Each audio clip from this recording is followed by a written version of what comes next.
me in my life at one time because I realized that the theology that I had grown up with, the belief in God and the system or framework in which I understood God and life that was handed to me and that I was now in turn handing to young students was a theology that essentially taught me that I was a better father than God.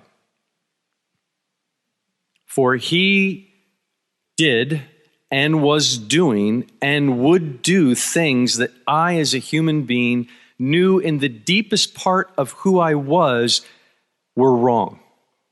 Things that I would never dream of doing to my children.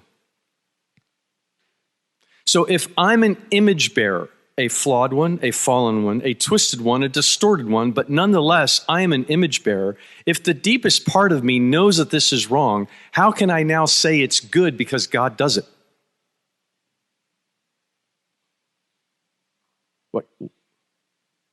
What kind of insanity is this?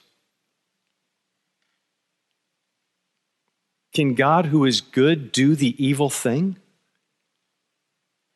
Are we that twisted up that we sit and sing to him and praise to him and quote unquote try to live for him, this being who we say is good, but we're telling others that he does the evil thing?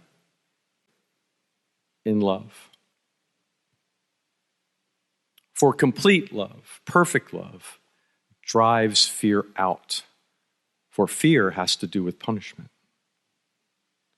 I remember I was talking to a group of friends in a church, and it was a community of people that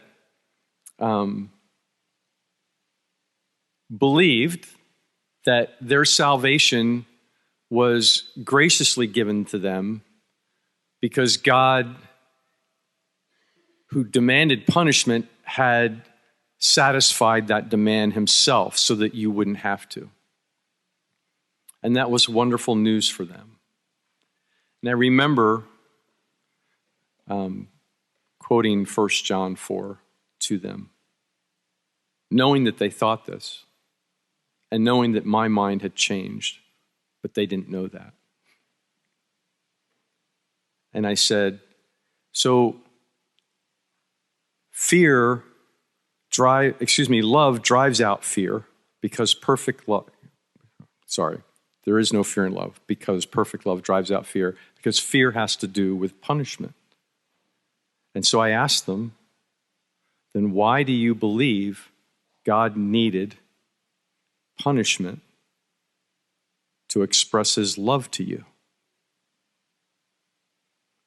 And I got some looks that were a little bit surprised. And I got some looks that were not so surprised, but they were angry.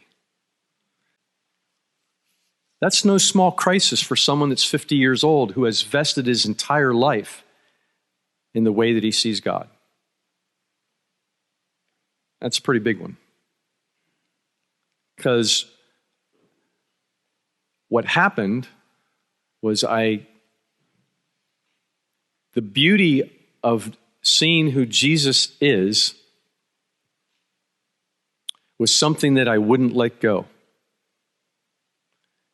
And at some point, I finally said, I am going to go after this no matter what it means. Because this is so far, so beyond, so much more, that's great English, John, beautiful than anything that I had ever studied, believed, or taught. I think that there's some of you in here that have been on that same road, that same journey.